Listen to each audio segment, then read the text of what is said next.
When did you realise, living in Britain, were you not the dominant culture? Yeah, so it was going from primary school, secondary school, being Jamaican, I was it. So, at that time there was a lot of in-group fighting in regards to, African versus Caribbean. That was very much the playground discussion and the playground talk at the time. And why is that? For people that don't know, why is that? I believe it's colonialism. So, typically if you're from a Caribbean background, typically you have an English sounding name.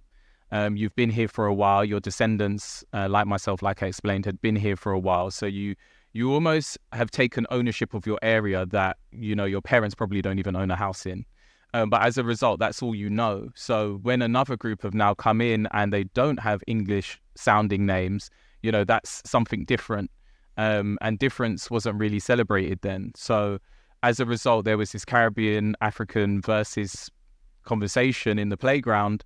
And unfortunately, I benefited from those conversations in terms of being a Caribbean boy, with a slightly lighter hue of skin, with slightly curlier hair, all of these things that, have been birthed from colonialism. It kind of put me forward in regards to being the preference from girls. And then as a result, like I said, it was just a weird melting pot of colonialism and, fast forward to, the time that I was living in. But essentially, all of that was my existence. And it gave me a big head, if I'm honest. It made me think, that I was great and I was destined for greatness. And like I said, I lived in a bubble, growing up in Peckham, went to school in Peckham, etc. And then as soon as I went to university and I was the only black guy on the course, that for me was like, okay. So everything that I knew, because my college was predominantly black as well. So everything that I knew literally got flipped on its head. And it was a shock factor to me when I went to university and we had to do group projects, and initially no one wanted to work with me. And I couldn't really put my finger on why they didn't want to work with me, because we hadn't been formally introduced yet. They didn't know my work ethic. They didn't know how well I performed. They didn't know my grade. All they knew was just, what you would see from outfacing. I'm a black guy from London. That's all they would know, and potentially my name. But they didn't want to work with me. So as a result, and it's so interesting because I remember seeing other black girls on the course, and when we were going around and speaking to each other, we said to each other, oh, let's not congregate together. Let's, go out and, speak to other people. Let's not just all work with each other. Let's go out and, try and get into other groups. So we had that conversation, and then, we did just that. And then people didn't want to work with us. So then we ended up being in the quote unquote black group anyway.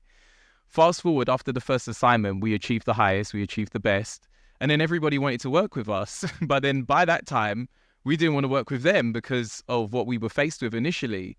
So throughout my whole college experience, my university experience, anytime there was group work, we always ended up congregating together and sticking together and working in the same group. One, because we knew that it worked and we knew each other and how we worked. We knew we could rely on each other. But then equally because we knew that at that time, they didn't want to work with us. Must be quite a shock to the system at quite a late age, in terms of 18, you're a man. You're not really a man, but you are a man, 18 years old. Like, must be quite a shock. I remember as a kid, I went home and I got a flannel. And I told you, whole white town, white school, white everything. And I was rubbing my face with a flannel. My mum come in, my face is red. She went, what are you doing? I said, I'm trying to rub the brown off. And she said, why?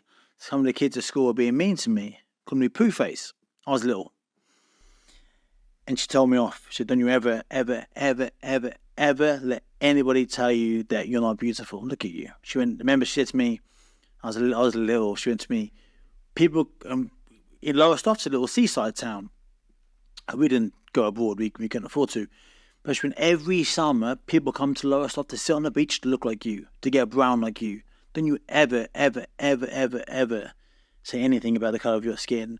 And I went to school the next day, bold as brass. I walked like goodness me. I Snoop Dogg into the school. I thought, yeah, people go on holiday to look like me, and I loved it.